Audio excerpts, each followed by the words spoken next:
Hello, and welcome to Pixel Fix, your favourite YouTube and podcast covering all things retro computer related. I'm Dean, your host, and joining me this time... Hello, it's Andy again as usual. Now, we are absolutely thrilled and delighted this episode to be joined by a games programmer who has credits on over 30 games throughout the late 80s and 90s on systems ranging from the ZX Spectrum, Amiga, Atari ST, PC. I'm sure many of his games will be familiar to you, such as Loin on the Spectrum, International Sensible Soccer on the Amiga, Cybercop on the Atari ST, and Cool World on the PC. Welcome to the show, Chris Denman. Hi guys, great to be here. Really looking forward to chatting to you guys. And Chris has made the effort to come to see us today. So how far have you travelled roughly, Chris? Just a couple of hours. Couple of hours. Just a couple of hours. Come and, It's a day out. Yeah. So Chris, we genuinely are thrilled. Thank you so much for giving up your time to be with us today.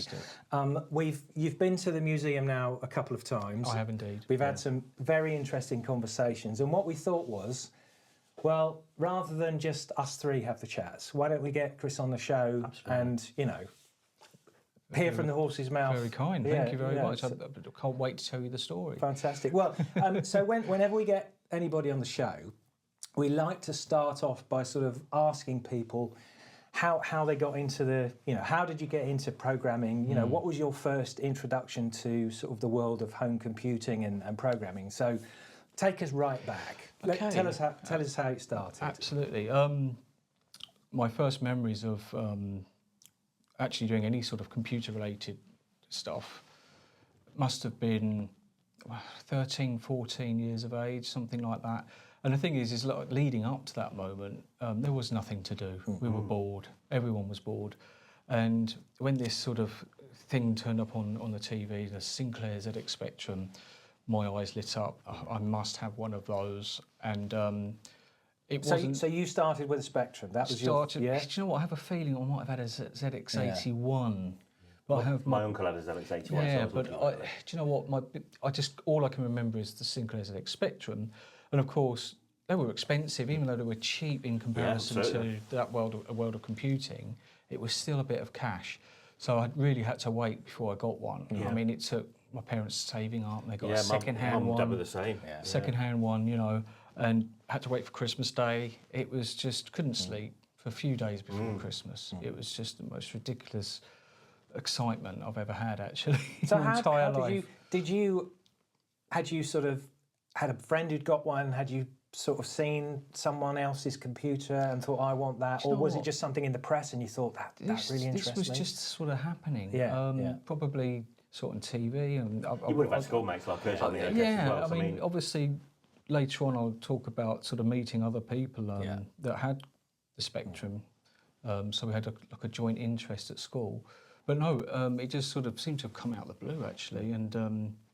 And it just turned my life upside down, I've got to be honest. And do you remember what games were with it? Obviously, there was the stuff that... The Horizon tape. Because we bought two games, and I remember it not being meaning much to me. I just thought, what is this? I was more interested in the magazines, typing in the basic programs, breaking them on purpose, and then eventually working out how to sort of make my own games. Extremely basic. All the games were anyway, weren't they? Yeah. But it would be like an asterisk moving around the screen. And then you just have to sort of hit this square and collision detection and so simple stuff. But it was exciting, and every time I just press run, it was just a new moment for me, a new adventure. And the funny thing is, for me personally, I still get that now, especially on the Spectrum Next. Yes, that's on the revitalised On the Spectrum Next, I got the same feeling I did when I was 12, 13.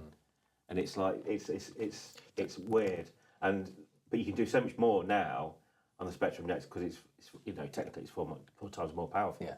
But that feeling's still there. I think what's fun is playing the old games on the faster processor. Absolutely, yeah. Because then you can see just how good they might have been. Yeah, absolutely. Fred is a great example of that. Yeah. Fred's quite jerky. The 0.7 megahertz. And it's an even better game, isn't it? It is, yeah, absolutely. Yeah, sure. Oh, what we had to do in that one frame, it was just ridiculous. But it made you think, it made me think, it made me use my brain that I'd never used it before, and going to school was just, why am I here? What am I doing here? What is this all about? I don't understand why I'm at school. Is it because my parents are at work? Is this a place to just drop me off? I was oblivious to what was really going on. What sort of age were you at that point then, when you got your Spectrum? 13, 14. Yeah, same as me. 14. Same. Yeah. We're the same I'm age. trying to work it out exactly, but I know that, yes, we must have been at school because I used to go around. Andy's my friend. I met at school, Andy, who's in the industry. Not Andy Swan. Not this Andy. No. Andy Swan, you mean? Andy Swan, who is still in the industry. And every day, religiously after school, straight round his house. Yeah. And we would That's awesome. just mess about with code. Yeah. And to be honest with you, I went from basic, and then he introduced me to machine language. And in the playground, everyone was mucking around. It was the obligatory swapping games. Yeah. Never did that. And I really... Allegedly. No, I never did that. It was actual physical switches, honestly. No. You know, I lucked out because my family weren't quite so well off. Yeah. My games were Master Chronic games, you know, the like 199 oh, really rubbish set of games. But some of them were. No, some of them were. Don't get me wrong. I mean, one of the games that was released by us was Firebird, so don't. You know, it absolutely had its place, and it was the excitement just going to a shop on a Saturday with your pocket money to be able to buy a game, no matter how good or bad it was irrelevant. That's gone now. It was the process of pressing play on the tape. WH Smith. What's it going to be like? And you press play and oh, it's rubbish. But then, do you know what? Some of them were really good. Some of them were really good. You know, like even Alcatraz Harry. We really thought that was a good game. I liked it. And it was rubbish, really, but it was your brain filled the gaps in. You know, it's like watching a really bad movie, but your imagination just takes over. But even the good games from back in the day, and I will mention it because it's one of my favourite games, Manic Miner. That little sprite, 16 pixels tall.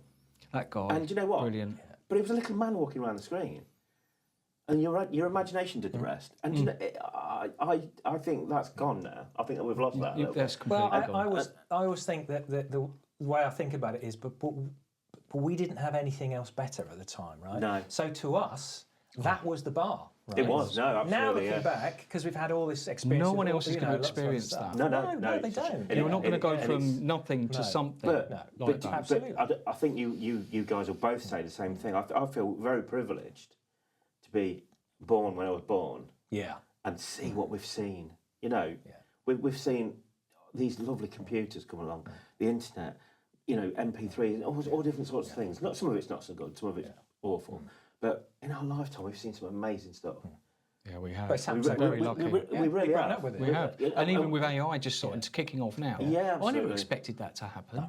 Never to be as good as it is. Anyway, we're digressing a bit here, aren't we? But swapping the games in the playground. And did you have the you know, the Spectrum lovers and the Commodore 64? There was a little bit of that, but you know what? I don't remember many of us actually being into programming. Okay. I reckon it was out of the whole school. I can only remember about 3 or 4 of us, and we were all specky.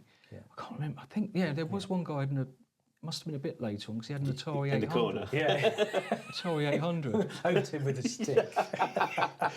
So when we did the game swap in the playground, I was getting Ultimate games. Yeah. I was getting Kong.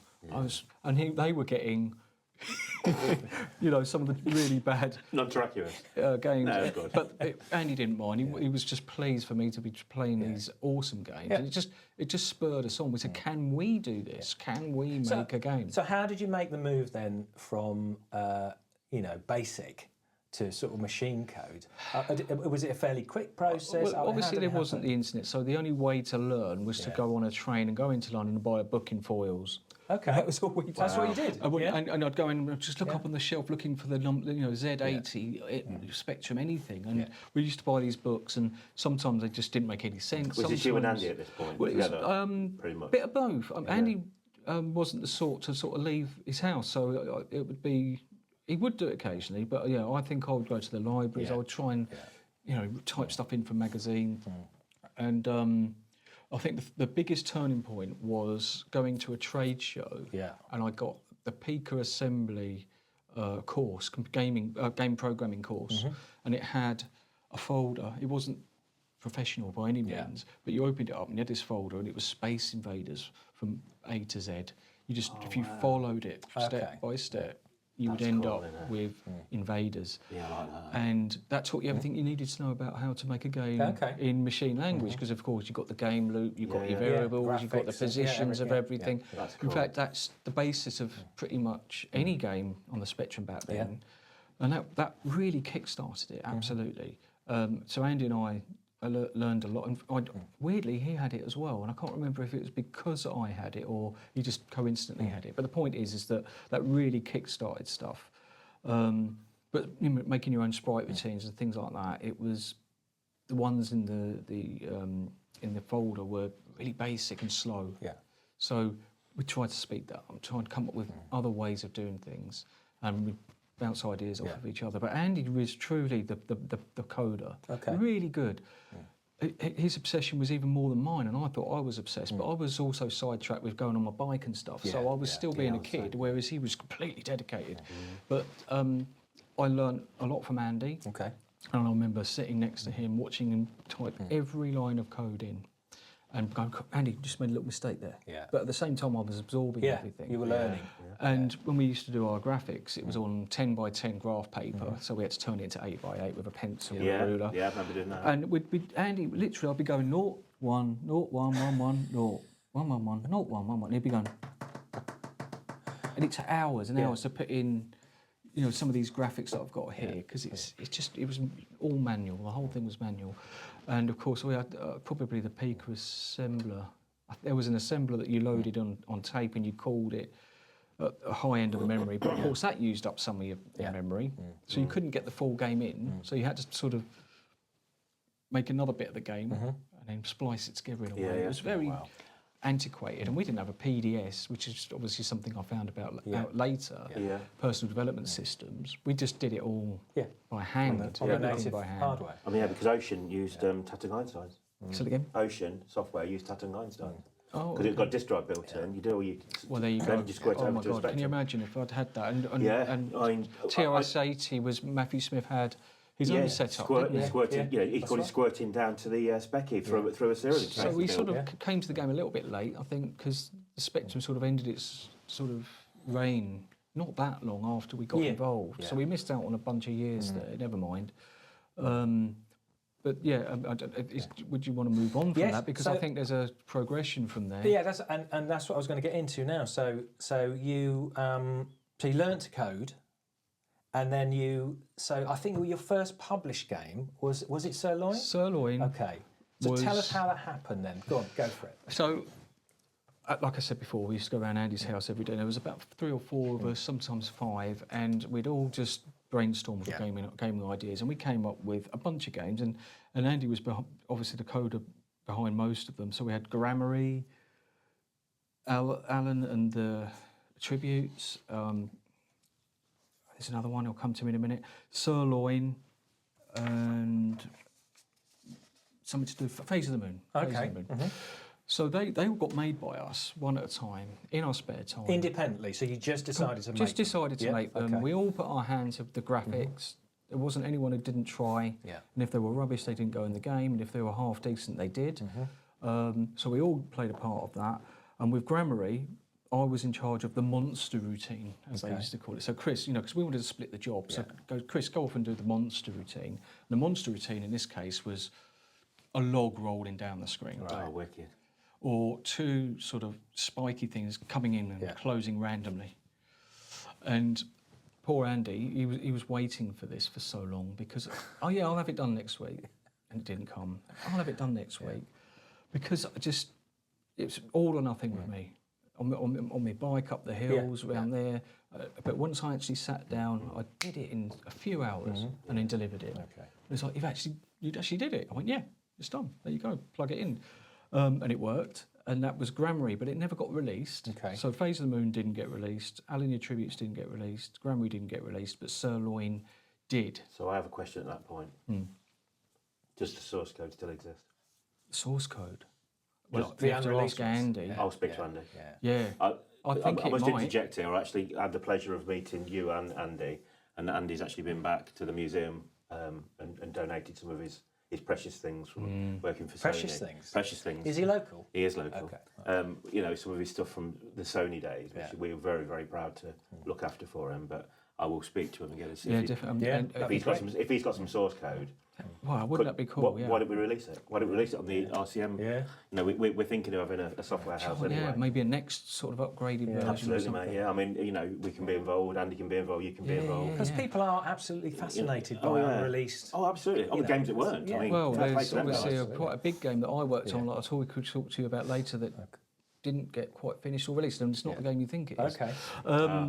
But So, and I Soloist- did the music as well. Yes. So I did the music Okay. and sound effects. So for- so did you have a musical background then? Were you into music, or did you just Again, put my- your hand up to do it? I'm happened? fortunate enough to have a bit of a musical gene in the family. Okay. So my I never met my dad's dad, but he was a concert pianist apparently. Oh, wow. Okay. My dad could just play guitar and Yeah, yeah, things, yeah. and weirdly I could just sit at a keyboard and within 10 minutes I'd have something going. Yeah, It's all by ear, Yeah. and I'm completely self-taught.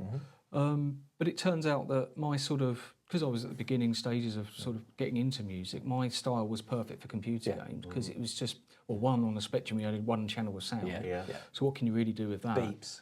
Wow. Things moved along. Stuff I've with- seen since. we had yeah. Music Box, was it, where you could actually have 2 or 3 channels Yeah, of sound, yeah, where yeah. it blended it, interpolated it I had the together. Fuller sound box. I don't know if you That know helps that. as well, That didn't was- it? Yeah, Yeah. you could do speech on it and stuff. Oh, and the but cheetah, that's- the yeah, speech yeah. synthesizer, that was And fun. the Spectrum by Cheetah Spectrum. was amazing. So I'll never forget working with Andy on a music routine because we didn't realise there were ROM calls that you could make, which would just make a bleep. Yeah. So Andy kicks himself for this, but we sat down trying to work out how to make a bleep happen. And because the frequencies are different of each sort of note, the length was shorter and longer. And it was almost like a manual process. It was like, let's do this frequency for this long. Right. And we spent, it never worked properly. It was out of pitch, it was awful. And then one day, going through a book, ROM call, just pass in the note you want and the length, and it'll just do it for you. So that was a bit of a game changer. So yeah, and that was it. The music was just something you had to do for games back then rather than needed, if you know what I mean. Because, you know, as soon as you press play, there's always some little theme tune in the menu. Yeah. And in the game, there probably wasn't any music except for things like Dynamite Dan and some amazing games, some amazing Dynamite music. Dan was amazing. Well, I actually spoke to Rob Boquet, who wrote Dynamite Dan, and it turns out he was a musician before he was a programmer. Oh, okay. And that's why the music's so good. He wrote the game because he could, but but the music was sort of his baby. Music is very mathematical, and I think if you've got that type of brain, you can sort of slot into the music thing. And if you've got a bit of creativity on top of that, that's agreed. where the earworms come from. I totally agree with that. You know, I'm 100% with you there. Yeah, so I think it's that's just the way I've sort of gone a little bit now. They sort of can go hand in hand. They absolutely do. So musician and programmer both happened at exactly the same time for me. Wow. And but I made most of my money from music in the early stages, because when we moved to the Atari ST and the Amiga, we had more channels to play with. Absolutely. Lovely. And then all of a sudden I could do a bass line. I could even do proper drum sounds, and it just changed things a lot. But the programmers never gave us a lot of memory to work with. So I had to be really clever with drum kits. I used to actually sample all the different combinations of drums together to make it one channel. So I'd have the bass on its own, the bass with a snare, the bass with a hi-hat, the snare with a hi-hat. So then you go, but it'd sound like 3 channels, or 2 channels, but it's literally just one. So I still had 3 left to play with. You know what? That's clever, isn't it? Very I hadn't thought of that. And didn't take up a lot of memory. No, that's really good. And then chords, I used to sample chords. Yes. And if my tune only had 3 or 4 chords in it, that was great, because it didn't take up a lot of memory, and I was really clever at making it loop at the right moment, so that, and you didn't get a click or anything, and it just took up no memory, but I still got the. So what sampler were you using at that point? Do you remember what sampler you were using? It was all Pro Tracker, I think. But you would have had a sampler though, wouldn't you? No. Or would you just? It was. How did I do that? I think the Amiga just let you sample. No, you needed a sampler. Definitely, 1,000,000%. Well, I did have an Akai You did. S something. Oh, so you would have done it. Oh, I see. Do you know what? I don't remember but you still how would have that needed bit worked. on the Amiga would definitely need a sampler because there were lots of samplers around at the time. Do you know what? I might have to think back on that, because I might have had some sort of interface. Yeah, there was a like few. Replay made them, didn't they? Because They that made one part- for the Amiga. There's made one loads for of them. Atari Because ST, that part to me just feels like it didn't happen. It's just like I was just getting on with it. Yeah. I'd be It's a while- interested it's to a while find out how ago, I did so, it. Yeah. I'd be very interested to see how you did that because it's So Sirloin got completed, and then did you take it to a publisher, or did you write to someone? We how were did kids. That, how did that happen? And we're going through magazines saying, what do we do? How do we sell it? Yeah, and I think in one of the magazines it had, we take your games, we buy any game. We buy any game. Oh, man, imagine back in the day. The adverts. And the thing is that, even today, I'm not used to sort of public speaking, as it were. Once I get into it, but back then we were so nervous, and just picking up the phone, and it was obviously a dial phone back then. God. And the phone was about this big. It was this big to me, and I was dialing like this, shaking, sweating. Hello, game, sell. We want to. And it was just weirdly they listened. I said, come down and meet us. Oh, that's wonderful. And we went down to, was it Mirasoft or Firebird? We'll have to look it up. But Sirloin was, I think, might have been Mirasoft actually. And we went down to meet them. And, it's a long old journey. Andy had barely left the house before, so he was just, it was Wimbledon rings a bell. Took us ages to get there. We get in there, and the big boardroom. It made us feel a bit intimidated, And you were sort of teens, right? At this, late teens. Yeah, I mean, I was doing a paper round for £7 a week back then, and I spent it all on at McDonald's on the Saturday. Of course, yeah. Not all of it, but anyway. No, you would now. So they said, yeah, we love it. We love the game, and there was no haggling. Yeah. There was no. We were completely out of our depth. So they just said $2,000. We went, yeah, all right. You must have. We were rich beyond our wildest dreams. Now, Andy, I didn't get much. I didn't get a lot of that because it was we'd somehow divided it up, and I ended up with a small piece of that. But with that money, I bought myself a Yamaha CX-5M. Wow. Oh, love that. That's and great. that's when things changed again. But that's another story. But so we got that. It got released. I don't know how many it sold. There was no royalties or anything like that. Oh wow. That's a shame, isn't it? But it was a budget game. Don't forget. Yeah. No, but even so, I mean, I know the game, so I had it at some point. To know that it was on a shelf somewhere. Oh no, that's amazing. It's the Did you go into a shop and find it? Absolutely. And what did you? It's what just was that bizarre, feeling? isn't it? It is bizarre. When you just go in and you're like, we did that. I mean, it must have been bigger for Andy. I mean, I had my moments with my own games later down the line. But it was just, it was defining because we knew from that moment that our lives were going to be making computer games. And it was the ultimate dream. From opening up and turning on your Spectrum the first day, to then going through this bit of a journey of learning and then creating something and putting it out there. Did you get copies from?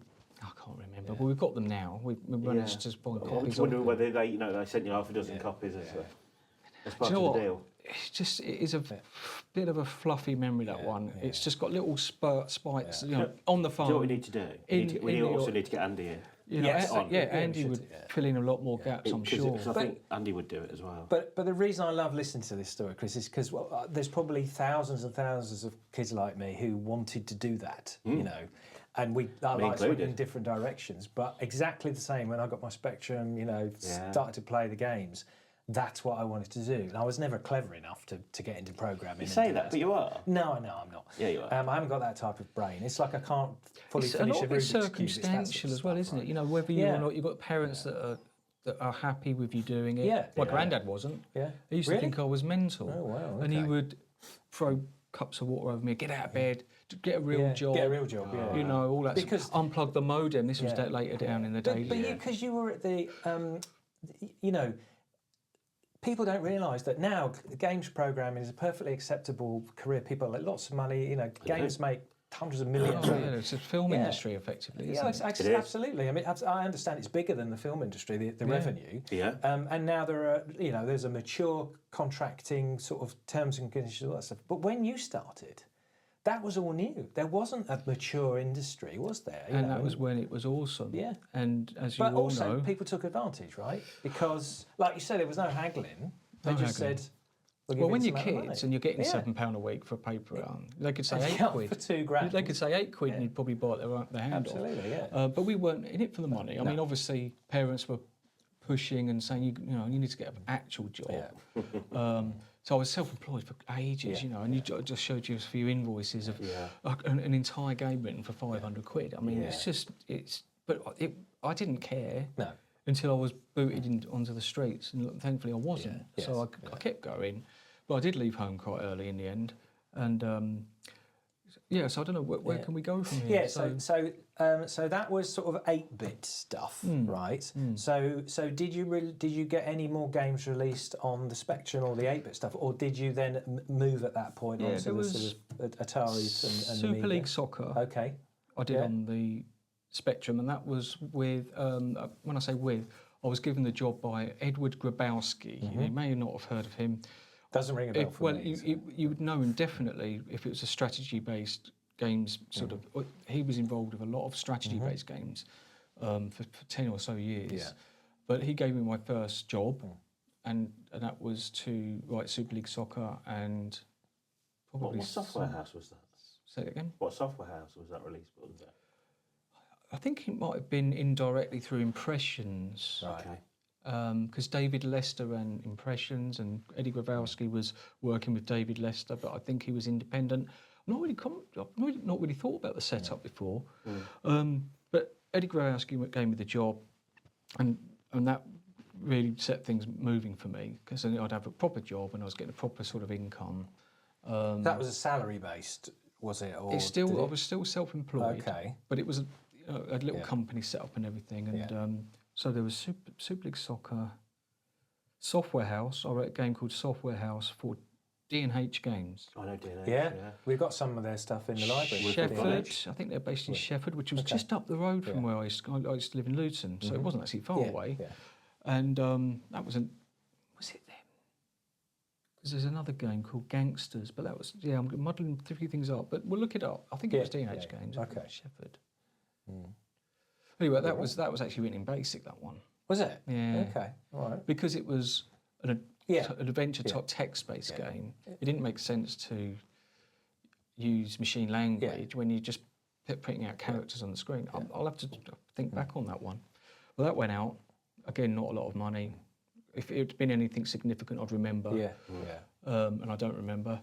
Okay. So that's that era, I think, gone. And then Eddie Grabowski moved me into Atari ST and Commodore Amiga, which was 68,000 machine language. And I was presented with a game shell, and that's all I needed. It's almost like a Hello World. And then I was able to get going. And I'm trying to remember the first game I did on. Win a Billion. Oh, yes. Yeah. It's just a silly Chris Tarrant type, Who Wants to Be a Millionaire type game. These were all very rushed. It was like 1 month per game. Wow. And no one really thought about how the game would progress when you were playing it. Yeah. And what were you expected to do for that? What on that game, for example? Did you do the code? Did you do the music? Code and music. Graphics? Code and music. Okay. And someone was employed to do the graphics. Okay. And I think someone called Melissa Dodsis may have done the graphics for that one. I'll have to look at that. Because he had a sort of a team of regulars all over the country, and they all put their bits in. So I tended to do all the music for all the games, pretty much all of the games, and sound effects. And I coded the odd game myself. Okay. So I did Tornado Ground Attack for Eddie. That definitely was Melissa Dodsis, and I did the music and sound effects for that. What happened after that? Because Cybercop came along. Oh, that was it. So I was doing all the music and sound effects for Eddie Grabowski, who was indirectly working for Impressions. So Impressions said, well, hang on a minute, rather than all this invoicing, we'll give you a job. Okay. And they were based in Chelsea Garden Market down in Fulham. And I don't know why that's relevant really, but I remember it taking me 2.5 hours to get to work every day, just to get to work. Yeah. And I got given 12 grand a year. Okay. But it was great because it was a proper job. Yeah. And I went to an office every day and I went in and I did my thing, mostly music, bit of coding, mostly music actually, that was for about 6 to 9 months, and sound effects. And that was an experience because I was actually in the real world then. Yeah. So it was on a Friday, you'd go down the pub with everyone in the office. Wow, I'm actually sort of mingling with other humans. It's amazing. So Yeah. So, but you know that what happened now. This is pivotal. What Okay. happened here was I was working on some music for a game, and the keyboard stopped working, and it was just the E notes. So there was 5 or 6 octaves, five octaves. Yeah. None of the E notes worked. What keyboard was it? That interests me. That does. I just think it might have been would it have been a MIDI? I doubt it would have been MIDI back then. MIDI only, do you know what I mean? Maybe, I think they came later, didn't they? But I can't remember the keyboard. Okay. But it was owned by the company, and I just said, and this isn't, I suppose it sounds a bit bad actually, but I just said, look, can I have a new keyboard? That's not the bad bit. Can I have a new keyboard? There you go. And- No, that sort of keyboard. And Good I'll never keyboard. forget this, and it was innocent. It wasn't there. Well, people see things from different Yeah, of perspectives. course. Yeah, They yeah, said, absolutely. can't you avoid the E keys? Oh my stars! Seriously. And Can't you avoid the E keys? This is obviously from someone who doesn't really understand yeah, music. so or- they can be forgiven. Yeah, of course. But the Please tell problem. me you're joking. No, this is true. So, do you know what? At that moment of my life, I just sat there and thought to myself, you What the- don't know what I do. No. You don't know anything about what I Can I do. have a new keyboard? And all of a sudden, I felt like just a pure commodity. Yes. Yeah. And of course, that's what we all were. Yeah. I mean, I'm not naive enough to not know that, but it made me think that I can't do this anymore. Yeah. So I just said on that day, I'm leaving. I said, I'm sorry.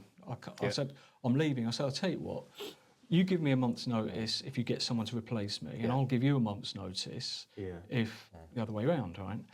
And I'll never forget this because Stuart Cambridge used to do a lot of work for them too, and he did the graphics for Cybercop. Okay. And that's how we met. And we got on like a house on fire. And obviously that didn't last, unfortunately, but we really did get on. And we started to be in each other's pockets quite a bit. And always on the phone talking about making games and everything else. But the point is that he said, Chris, I'll put a word in that's sensible. Ah, okay. And he got me an interview there. Yeah. I went in with my Atari ST and showed Chris Yates Cybercop. Yep. And not just show him the game, I showed him how I made it. Yeah. Because back then, again, no PDS, but what I did was I put as much RAM in it as I could, loaded the assembler into the high end of the RAM, and if it ever crashed, I could just press the reset button. Yeah. The RAM would stay there. And I'd be back into developing again within about 10 seconds. Yeah. And I showed him the flow and how all of the missiles were stored and everything else. And he said, "You got the job." There and then. Wow. So, job is yours. Yeah. That's awesome. And that's the beginning of a brand new chapter. Yeah. And I went back to the other company and just said, look, here's my month's notice. Yeah. And they went, that was quick. Yeah. And so it's just, if it wasn't for those E notes failing me, Wow. then It's that sort of, these little moments. that little You've seen that film Sliding pivot, Doors? Sliding Yes. Doors. Absolutely. Wow. So that was bizarre. Yeah. That was bizarre. So that's... So there's a name to conjure with. So that's how you got into Sensible. Yes, yeah? it is, yes. Okay.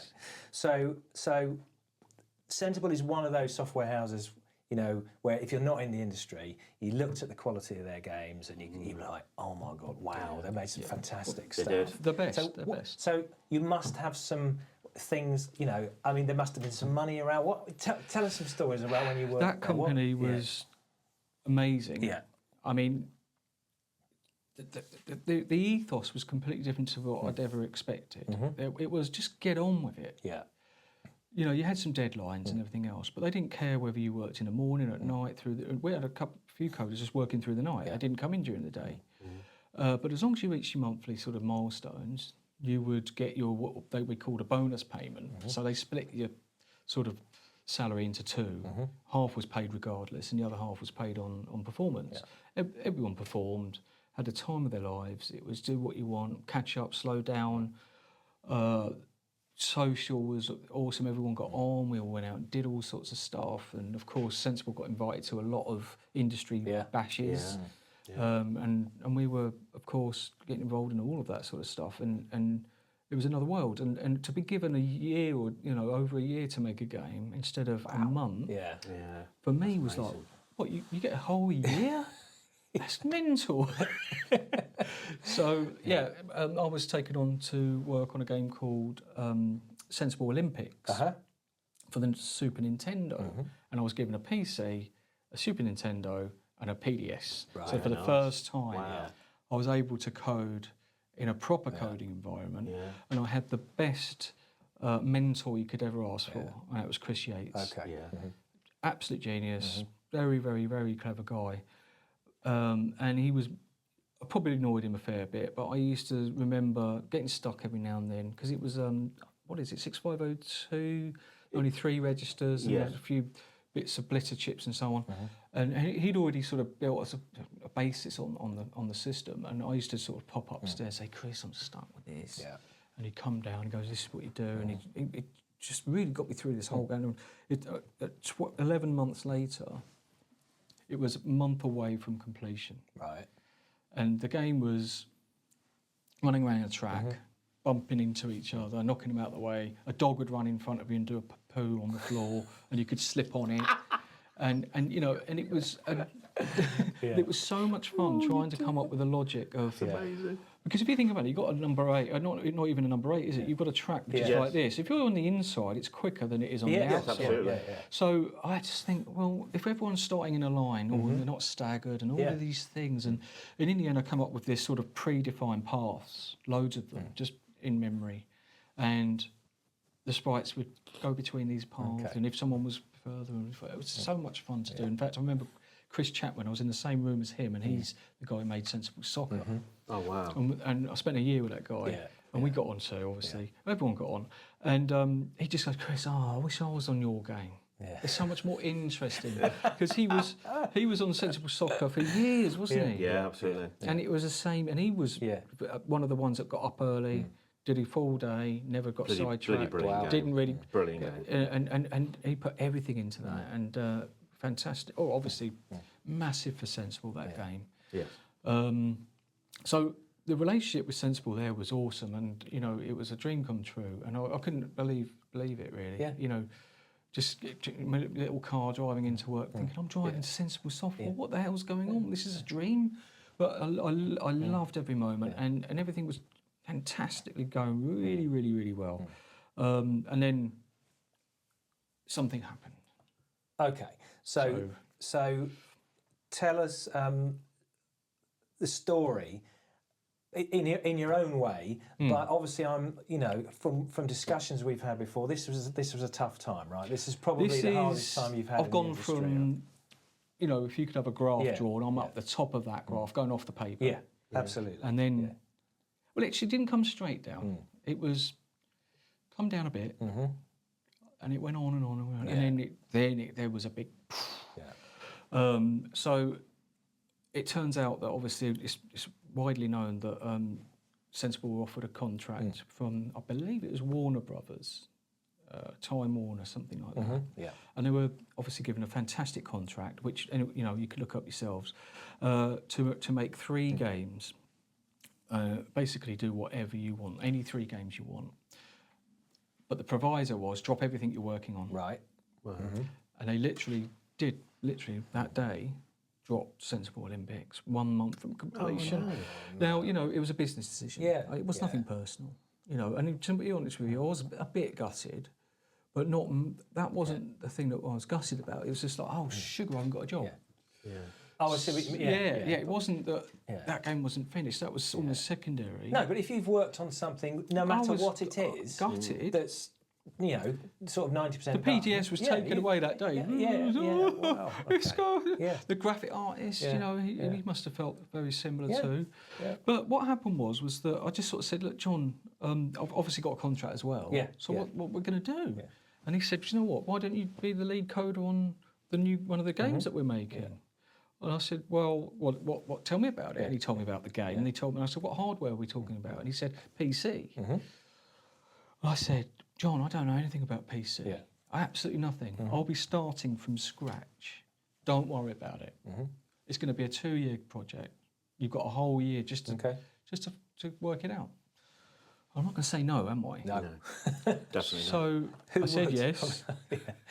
You would, any of us would have said the same thing. So I said yes, and although I'm bitterly disappointed that sort of the old opportunity had gone, a new opportunity was there, which may have been, in my mind at the beginning of this whole process, was even bigger. Yeah, absolutely. Oh, yeah. And to be asked to be the coder for Sex and Drugs and Rock and Roll, well, let's have a go.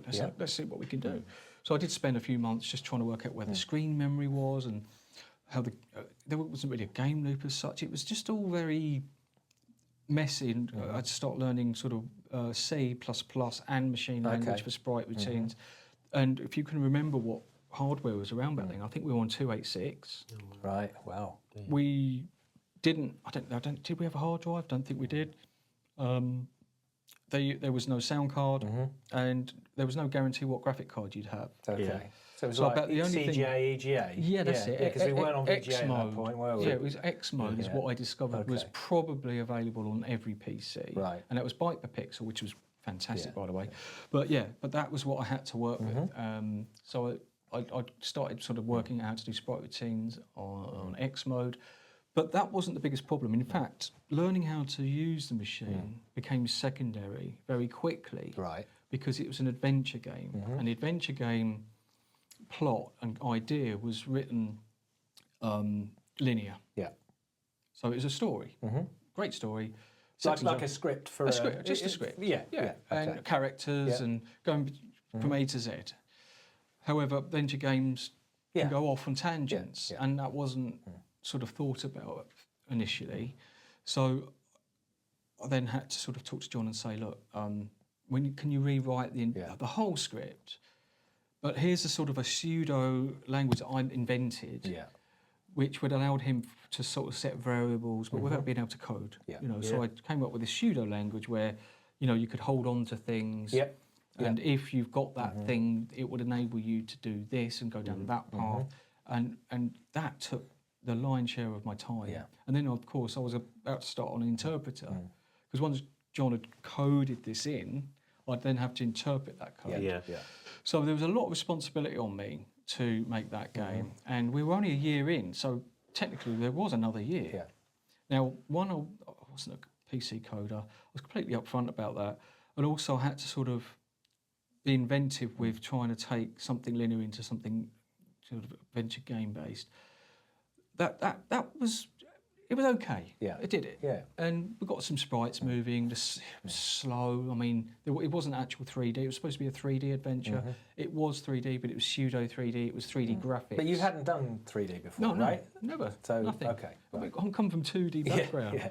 I've never touched 3D. But the thing was, it was accepted that it could be a 2D game. But with 3D graphics. Okay. And I then had to make sprite routines that shrunk and expanded these graphics. Oh, I see. I'm with you.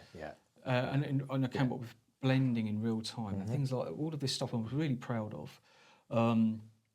But then, obviously, what happened was that Time Warner asked to see the script for the first time after about a year. And this is well documented. And after they saw the script, the American market basically just said no. Right. And that was... Was that a surprise, do you think? Or in my opinion, no. Okay. And I have to say this, I really did make it very clear all the times that not just the script, but the capacity of the PC wasn't big enough for the game. Okay. I worked out it needed 32 CD-ROMs to play. 32 CD-ROMs? Absolutely, yeah. And this was at the infancy of What the... CD. They're only just coming out at the time, right? Weren't they? Or, That's right. I mean, don't forget, there's no guarantee there was going to be a sound card. And things were going around in my head, and I'm thinking, how can this game be made? Now, obviously, there's a lot of people in the company working on this now, and for some people, it's a cash cow. Of course. They're getting paid, and they don't want to rock the boat. And I'm thinking, but personally, this is my own opinion, this can't happen. This is never going to happen. And that's played on my mind over and over again. And I even said to John many, many times, 32 CD-ROMs, he said, don't worry about it. Things change in a year. I'm thinking, will it change that much? And the seeds of doubt were there. And do you know what? A lot of people were thinking it as well.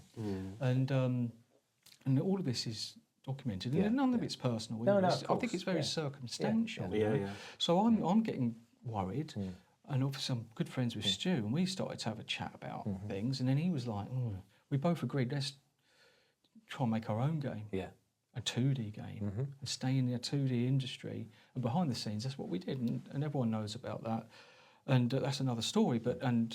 You know, we did set up a company, and we did get a deal, and we did. But you know what? The same thing happened to us. They forced us down the 3D route. Yeah. We couldn't say no because the deal was great, and we suffered the same fate. We couldn't do it. I'm not a 3D coder. You can't become a 3D coder overnight. No, it's different. It's different. You've got to be. And the hardware at that time wasn't designed for 3D, No. was it? No. Again, it was just in There's no its 3D infancy. cards or anything like that. Now it's just libraries. You wouldn't even think about it, would you? You know, so that was difficult. And do you know what? That was the beginning of the end of all 2D gaming companies back then, not just Sensible. Yeah. So, you know, obviously I managed to leave. Stu carried on, wanted to leave but carried on. And then, of course, after me leaving, there was the dissection of what I had been doing. Yeah. And they got in a PC coder in, and of course he's going to rip it apart because I'm starting from scratch, and he's coming in saying, "Why have you done this? Why have you done that?" And I'm saying, because I've got another year. I probably would have done all those things in another year's time, but in the meantime, I'm trying to lead John down the right path on the script and this pseudo language that I came up with. So, anyway, as you know, Warner's said no. Whether or not they used me as a reason, it'd be quite easy to do. Why not? You know, the program has gone. We've been left in the lurch. Fine. However, obviously that was very difficult for me because I've gone from loving every minute of it, getting on with everyone, playing table tennis with John Hare, once a week, all in each other's pockets, to Armageddon. Because the reality was it couldn't be made. And I've seen videos of John even saying himself, we managed to get it down to 16 CD-ROMs, thinking that was more acceptable. And I'm thinking, who's going to buy a game with 16 CD-ROMs? I don't know any game at that time. I remember a Daedalus encounter, I think on the Macintosh was 4, and I thought that's ridiculous. But you know what, that's not the biggest problem. The script itself was, if you read Viz, purely acceptable script. But if you're a devout Christian, or in any way, shape or form offended by the slightest of things, you would, there's no wonder that the American market just said absolutely Well, not. even things like Leisure Suit Larry, which is very tame, really. It's very tongue-in-cheek. Tongue-in-cheek tame. Even that offended lots of people. It did. It did. Yeah. Because there was the scene in the shower that was blurred, and but it was all, and it wasn't. It was the graphics weren't very good. Anything else. But that. And this was a step beyond that, wasn't it? So. Yeah, I mean, I'm not going to go into details, but we may not be offended by some of the things in it, but it could have been an 18 maybe. Yes. But then even if it had been an 18, then your market's even smaller. Yeah, that's right. And for me, it was just it's such a pity because. I don't know. I mean, John had the time of his life making it. Yeah. All of the music and Richard Joseph and going into studios. He was living the dream, absolutely. And for his dream to come to reality would have been awesome. Right? I mean, it would have been absolutely awesome. But what one person's version of what's acceptable and someone else's is two very different things. But of course, you just judge everyone the same as yourself. Absolutely. So he was roller coastering just straight through this, and unfortunately, it did end, and it ended badly, didn't it? I mean, obviously, Chris Yates was working on Armchair Massacre, which was like Doom on office chairs, going around office, and then they did a 3D version of Sensible Soccer, which ended up looking like 2D because they zoomed out so far that it might as well have been 2D. It was. I don't really know exactly what happened, but obviously Sensible ended. And since then, I've not been able to get back into the computer gaming industry because directly or indirectly, whatever anyone thinks is that I was the one working there on that game. And it could be seen as that was a catalyst or something. I don't know. But everyone knew John as well, don't forget. Yeah, of course. So everywhere I went to try and get a job, I was kicked back. But thank God the internet was starting to kick off back then because my career path just sort of switched from gaming into internet programming. And I've had a fantastic time, by the way. But that must have been a really tough time though, because like you say, you went from the pinnacle. There's us going, oh my God, you did the dream job that I would have loved to have done, and you worked for all these software houses, right? And then Sensible Software. I think the hardest thing was not losing that, but just losing friends. Yeah, Because, of course. Stu and I were really close, and it really hurts to this day that we could pick a few moments that might have blamed each other for certain things, but at the end of the day, we were a couple of young, almost kids, trying to do something. We didn't see eye to eye on a few things, and we fell out really badly. That's good. That's what friendship's about, though. Yeah, it really is. And I wish that more than anything, being able to speak to John as just a person, and walk past him at a show and go, "All right, John," that would mean so much more to me than really all the damage that's happened. It doesn't. It's been and gone. It's 30 odd years ago. It's been a lot. I've got kids, and everything's changed. Everything's different. Yeah. And God, I would have loved to have stayed in the gaming industry, but would I? It changed, didn't it? Well, yeah, it did. And it was a bunch of lads having some fun to making a movie, a serious, business. Hundreds of people on the game. No, even the game, the game industry now, unless you're with the big boys, got no chance. Well, look at the amount of software houses that have gone in the last year. Another one of the best software houses, in my humble opinion, Psygnosis. And then they got bought out by Sony, and then 6-12 months later they're gone.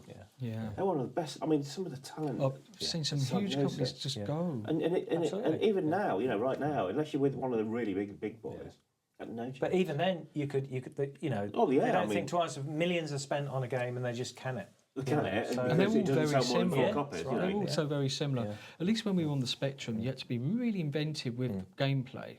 And some of the most unusually amazing and we're things missing happen. that now. No, we haven't got that now. The only saving grace right now, and this is my humble opinion on it, is Steam, because Steam allows indie developers to go and say, look what I've done. This is what I've done.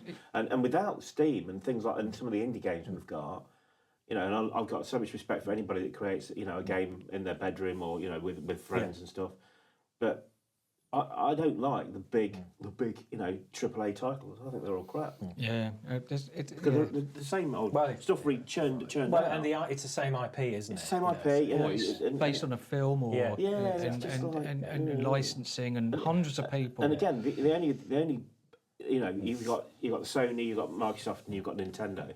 Nintendo, the only people that would take a chance on something that's a little bit different, some of the almost indie developers, Whereas Microsoft don't. They say, "Oh no, you got to this, you got this way." And Sony's like, "You got to this way," and it's like, Well, Steam is like, I don't know, Spotify in a way. It is, absolutely it is. And unfortunately, Spotify have something like 100,000 uploads a day. How can you could be the best musician on the planet, but you're not going to be seen. No. Unless you've got loads of cash. Absolutely. And this is what I said earlier about promotion, but it's also about the same thing. When we were kids, you ain't got the internet, and the internet's brought some wonderful stuff, and I'm really, really, I love the internet and I love everything about it. But then there's bits you think, damn, you've got no chance. Unless you're so good, nobody will, like in YouTube, you get a break and you get somebody to say, "Oh, watch this guy, he's really good," or watch Pixel Fix. Absolutely. And unless you get like somebody that says, "Oh yeah," and then it goes viral. It's just completely random when it happens. You can't predict when it's going to happen. I mean, we've had episodes that have done really, really well. I mean, Flappy Bird. Sorry, go on. Flappy Bird again. Who would have expected that to go mental, but it did. Yeah. And but I love it when that happens. I do. Absolutely, 100% do. It's So we touched on the internet. So Chris, I want to come back to that in a sec because you said that's what you do now. So I want to ask you about what you did. But just before we move off the subject completely, so we've probably talked about the most challenging time that you had in the industry. And I could see that that's still with you, and I can see absolutely how and why you feel the way you do. Yeah. Although when things like that happen, it's never down to an individual, right? You know that. So, what was the best time though? What was the game you worked on that you had an absolute blast and you're most proud of that's in your portfolio? I think even though I was pretty much alone making the game, Cybercop, Yeah. it's not. I mean, it's a budget release. And 1992, isn't it about that? Yeah, but Something it's like that? probably when you load the game up, it will say. Yeah. I'm sure, but yeah, around then. Yeah. And it was something that could have been better. Oh, absolutely. But to do that game in 1 month, or Yeah. probably maybe 6 weeks or something. I'm Fair just so play. It's proud really of, good. proud of it, Yeah. and it was just me, and Stu's graphics, my sound, my sound effects. I had a blast. I really enjoyed fantastic. it. Yeah. I really, really enjoyed it, and it got me the job at Sensible, Yeah, didn't it? Yeah, absolutely. So, did, yeah. Indirectly, I just didn't think of that, but that was so it worked, didn't it? That sort of dedication, hard work for all those years of, following the passion against all odds, all odds. Yeah, yeah. For that, it was an amazing adventure, and it had sort of a bit of a twist and a turn at the end, which wasn't great. But no regrets. No. And it's a great legacy. Absolutely, rather it happen You've than got a it didn't. great legacy. You have, right? yeah, absolutely. So, we've got a load of your software up in our library, right? And when people come round, you've brought your family and your kids, and it's there, right? It's there sort of forever, right? Yeah. So, I mean, if I think about the job I do, maybe the job you do, Andy, there's no legacy there. No, there's not. You know what I mean? There's And so something you there, must I guess, feel isn't proud. there? You must, I suppose, I you don't must think do. about that directly, but it is nice to think that even though it's not a massive footprint that I've left behind, but it's something that I've. Maybe my kids, when they get older, will look back and go, oh, look. My dad did. Well, I'm proud. He did that rubbish Well, I game. can honestly say I'm proud to know you. Absolutely. No, 1,000,000% I am. Yeah. Oh, that's very kind. And I just wanted to touch, as we sort of moved, come towards the end of the interview, Chris.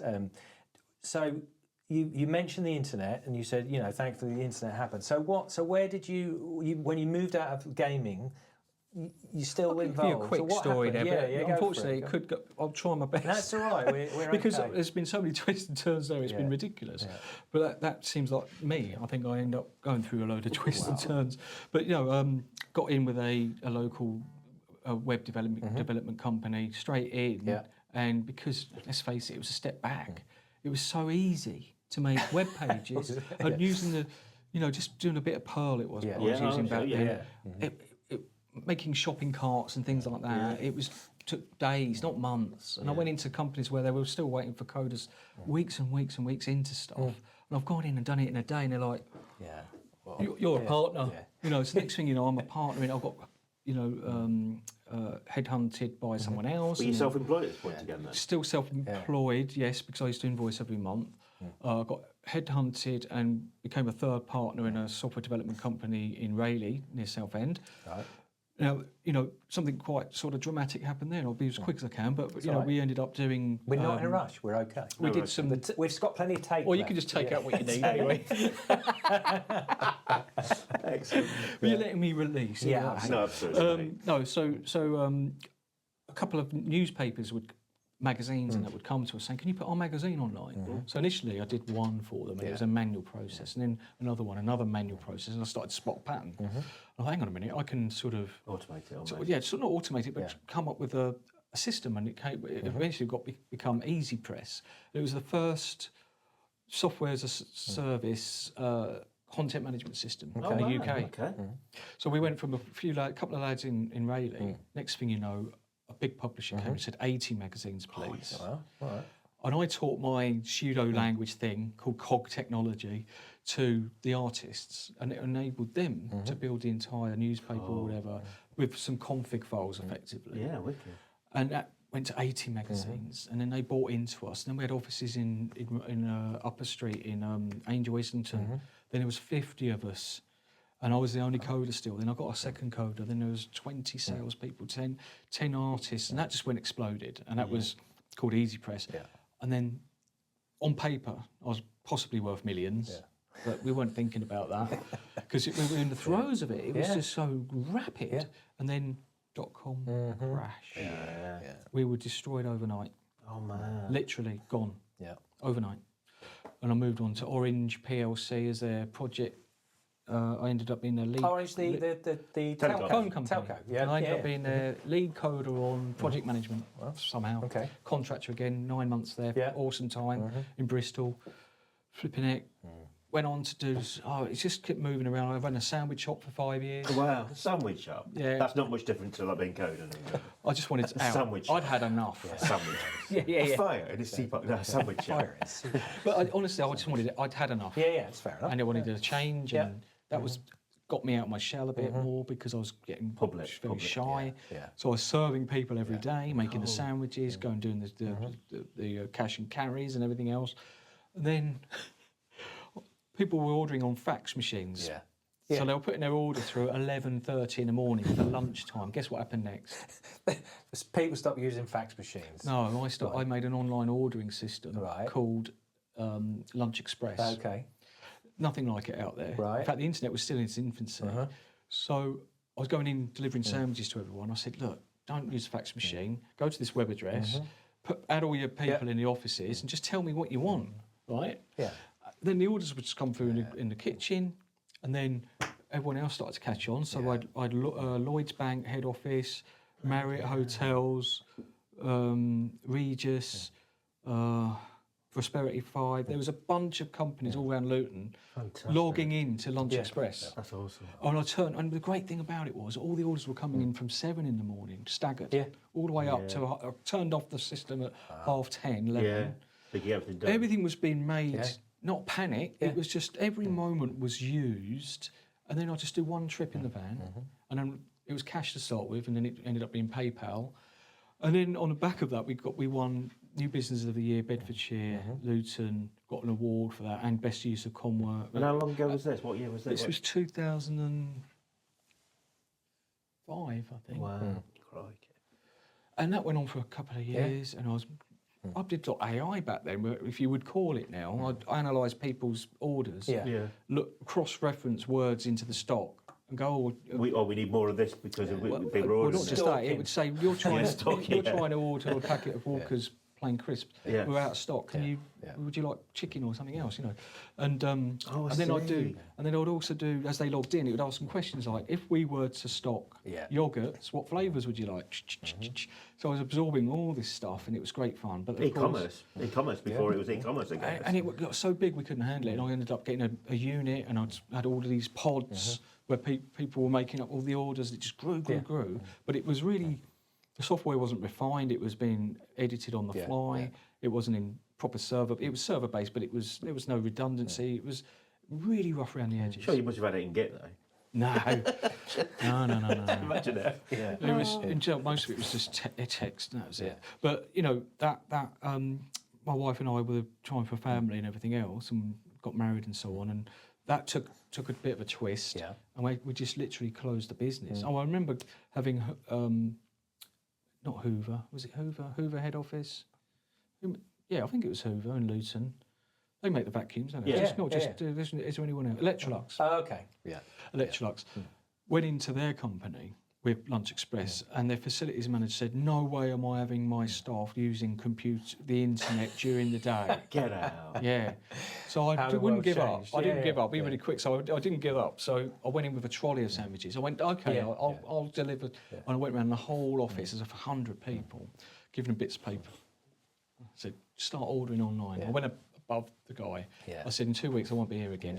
And they all did, all of them, including the managing director. Wow. And they used that for about a year or something. And then when we closed, they were so gutted. The managing director of Electrolux wrote me a letter saying, thank you so much for your help and everything. Saved us many hours, people going out to lunch and everything else. I've got that letter somewhere at home. I'm really proud of that. And we had people in tears ringing us up saying, don't close, crying. But we closed. People are so passionate about their sandwiches. Absolutely, oh no. Well, we put so many people out of business. You know those vans that turn up? They were redundant overnight. Didn't do it on purpose, obviously. No, it's just the way the world works, isn't but, it? And that's what I'm saying about these twists and turns, and, I've gone into all sorts of bits and pieces. But I'm not going to change. I do switch and change. And what are you doing right now? I do technology for advertising systems, online advertising systems. So I detect fraud. From some people are selling some awful traffic out there, and I can detect the bad stuff. I use it. I also use my own system to buy traffic and try and make money out of buying traffic and selling traffic. It's sort of like an arbitrage type thing. Are you self-employed again now? Self-employed, work from home. So pretty much all along you've been self-employed? Yeah. I just can't do people. Okay. That's the problem. Or maybe people can't do me.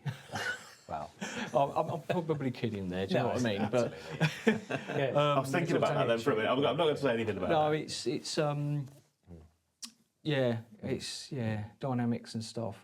I'm really happy just doing my own thing. Good. Cool. Yeah, fair play to you. That's it. And you stuck by that as well. And you know, and that's, you know, people have got to give you a lot of respect for that, because you know, people.